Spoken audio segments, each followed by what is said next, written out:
Hey, if you got a question and you need some advice, don't go to a fortune teller. It's like rolling the dice. So if you have a question about your marriage, friends, a job, or what to wear to the prom, there's only one place to go, and that's mydadsadvice.com. I'm getting jiggy with it. And we're gonna start right now.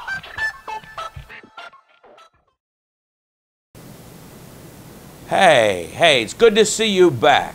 And this week we have a letter from Kyle. He's from Canton, Ohio, and he writes, "Dear Dad, since I turned 19 and you don't pay me an allowance anymore, I've been looking for a job and can't find one. Can you give me some advice on how to get one?" Well, sure I can, Kyle. I'd be happy to. And number one, if you don't have a job, you have a full-time job looking for a job. You see, what happens a lot of times these days is people go out for an hour or two, or maybe even for a day, and then come back and say there is no job. If you don't have a job, your job is to look for a job. 8 hours a day, 40 hours a week, 4 weeks per month, 365, well, you get it. And I hope you don't have to go that long. But you got to go tell yourself that you're going to do it, because if you don't do it, you're just going to lay in bed and make excuses, and people around you are going to get irritated. And they're deluding themselves by doing that, and you don't want to delude yourself. You want to go for it. So let me start off with saying this. When you go out and look for a job, the number one thing that you got to do is look like a prospect and not a suspect. I mean, dress the part that you're applying for. If you're applying for an office worker, dress in office clothes. If you're applying for a clothes store, you want to apply in something that you would want to buy, or you'd want to buy from a person that looked like they worked there. And if you're applying for a sewer worker, you can probably just keep on what you got. Ha, gotcha. But hey, no, I'm serious.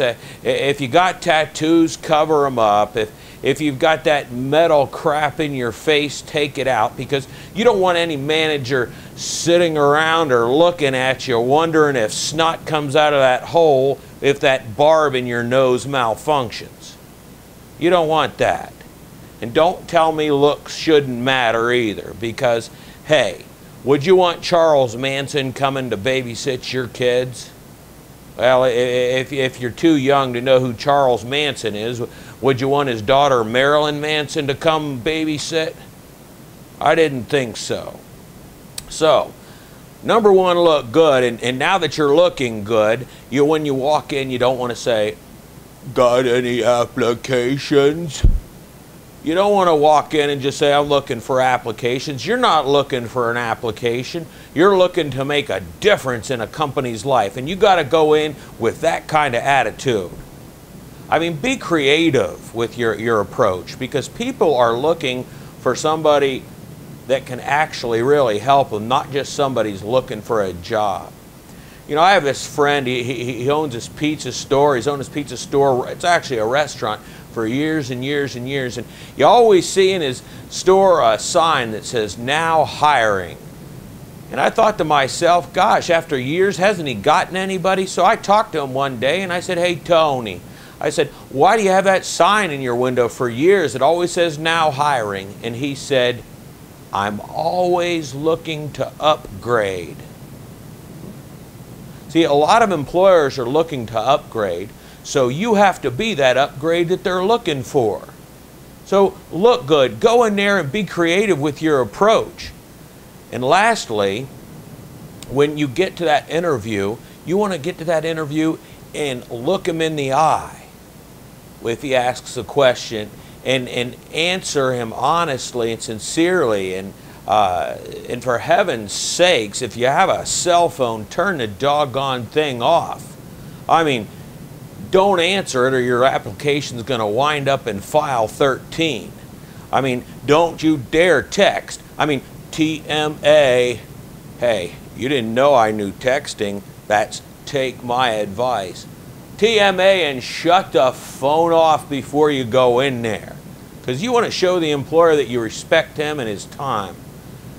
And Kyle, be prepared for questions. Some of these interviewers can get crafty, but if they ask you and they say, hey Kyle, why did you leave your last job? Don't say, well, because the boss was a jerk.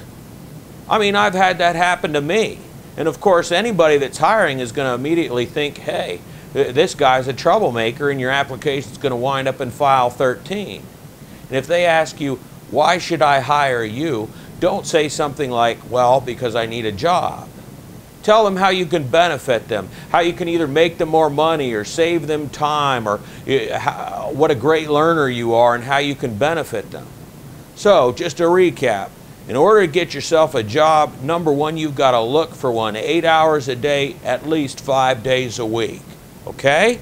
That's number one. Number two, you got to look the part. I mean, dress good, smell good, go in there with confidence. And number three, tell the bosses how you can benefit them. If I had somebody come into my establishment and tell me if I hired them, they'd make me more money because of the skills they had, I'd hire them in a second. And if you tell them that, they're going to hire you in a second too.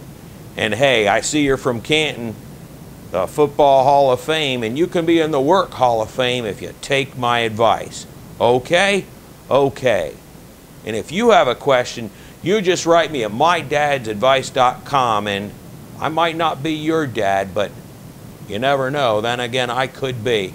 So until next time, hey, take care and bye-bye.